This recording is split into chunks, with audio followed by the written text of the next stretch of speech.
Let's take a look at the KE Arms KP-15 Polymer AR lower receiver.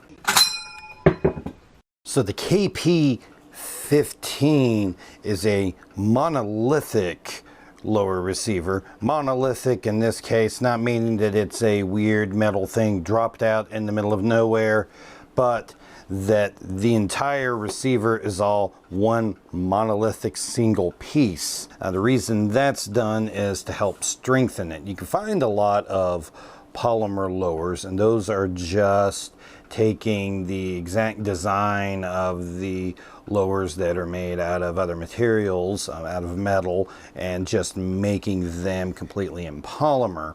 But they end up having a lot of weaknesses and don't necessarily hold up well. Now, the history of monolithic polymer receivers goes all the way back to Colt, who actually tried it.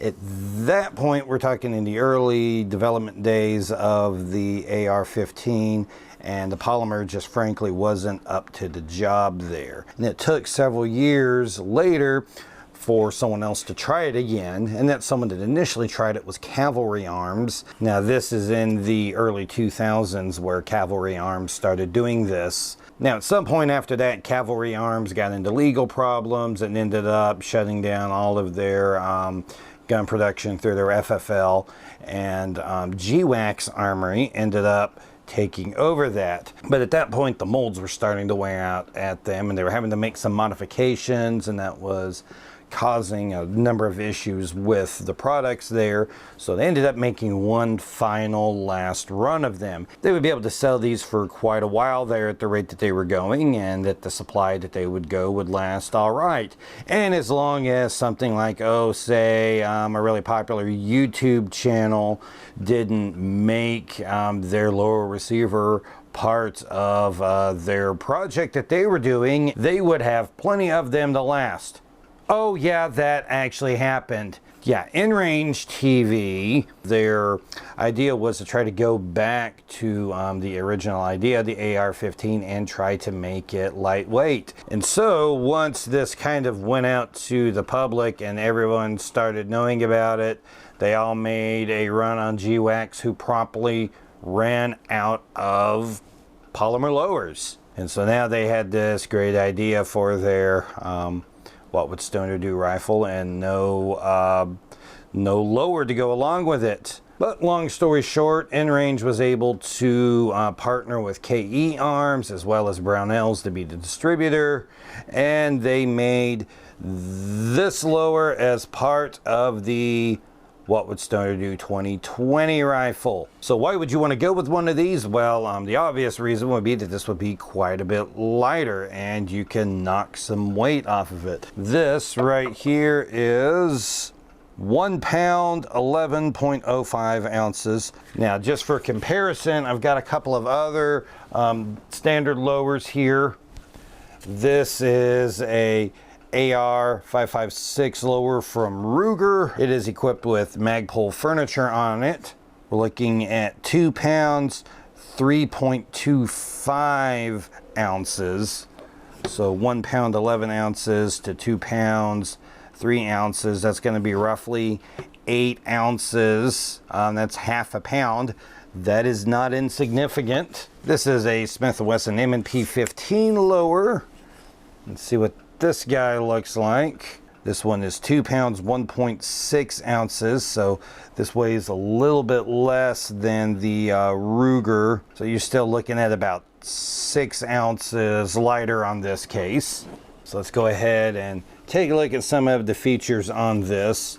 They come completely stripped. They come with a mil-spec trigger assembly in them. You can get them with a little bit nicer trigger and some ambi controls.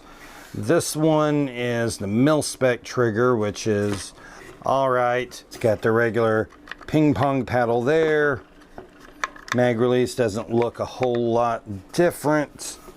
Doesn't have any type of storage thing in the bottom of the grip or on the buttstock there. The back of the buttstock does accept your standard butt pads there, so you can come up with some different ones to put on there. As you can see here, this has a pair of M-lock slots that can also double as a spot to stick a sling through. You've got this here, which is designed to accept a QD insert into it there. It doesn't come with it. That's something you have to buy to put on there. KE Arms has them on their website. This actually has a flared mag well, and we'll go and grab the Smith & Wesson here for comparison. You can see the difference in the mag wells on these, that this one's flared out real big and that one really doesn't go out much. And the flared mag wells make it a whole lot easier to get the magazines in there as you're putting them in. The reason that flared mag wells are kind of a novelty is because if you're making it out of metal, you have to have a much larger bar of metal to machine that out of, which with it being molded with polymer, you've got the options to make a large thing like that. Usually the metal ones that have the flared mag wells cost a good bit more. There's a couple of a little bit different things with the takedown pins on these. Your regular ARs, you've got the pins that pop out like this, they go all the way through, and there's a little detent in there that holds these in and keeps you from losing these pins. Now in the polymer, they really couldn't make a way to get the detents in there without risking issues with structural integrity. So the pins are a little bit different. Once you've gathered these pins that have the little ball bearing in there that pushes, those work fine. They can just come completely out. They're not captive and hold in there like the other ones. And then one other odd thing I noticed on most ARs, your pins push from this left side and are grabbed from the right side there, whereas these are pushed in from the right and pull out on the left. And you can see the nice little recessed area they've got for these heads to go into. It's also worth noting, if you ever get one of these, that the front pin is a little bit longer than the rear pin. You can see that this whole thing is made in two halves and then kind of welded together, and then that weld cleaned up over it there. So you can see that nice spot there where that was cleaned up. You've got a little bit right here in the front of the mag well is where you can kind of see the most the edges from the weld there. And as far as putting it on an upper, the idea is you would make a really lightweight upper and stick on this. I don't have a really lightweight upper, so I'm just going to end up putting this on my Ruger AR upper here. One thing I have noticed is this is really tight on a lot of these here, and you can see where it's kind of marked and chewed that up a little bit there.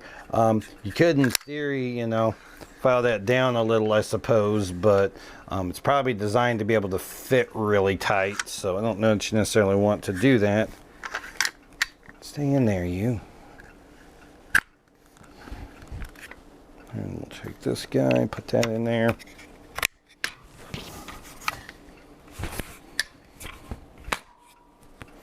And that pops in like, and that'll pop in like normal. Definitely lighter here on the back end of it here because it's a little bit more front heavy. You'd want to pair this with like a pencil barrel and a lightweight carbon fiber hand guard. This does actually fit really tight on there. I mean, that has not got much rock in it there. You can see a lot of times that the upper and the lower have a lot of rock in them, and that's not necessarily a problem. It's just something that happens a lot. As I take this on and off, it's starting to go on and off of it a little bit easier. You probably don't want to take it on and off excessively. I imagine that would wear it out at some point there. But to just talk about the rock on this a little bit here, go ahead and assemble this Ruger back together here. And you can see that there's a little bit of rock right there. And that's just kind of from the factory, you get that, and you really didn't have that with the KP-15 on there. Now I find the detent for the buffer spring and buffer here to be a little bit harder to get down than a standard one. Nothing fancy on the buffer there, and that's kind of what you would expect. And that's what we got here. Gonna be real interested to see this thing, how it does once I get a lighter upper to go with it. Probably gonna have to build that over time. Right now, all of the components for the uppers are a little difficult to track down at the moment. And once I get an upper together for this, we'll give that a run through the range and show it to you on the channel. If you found this video useful, be sure to give it a thumbs up and a like. You can go down into the comment section and leave any thoughts you have down there. And if you're interested, you can also subscribe to my channel and click the little bell notification to make sure that you catch all the videos that I post so you don't miss anything. I'm Jeremy with Poindexter G, and we'll see you next time.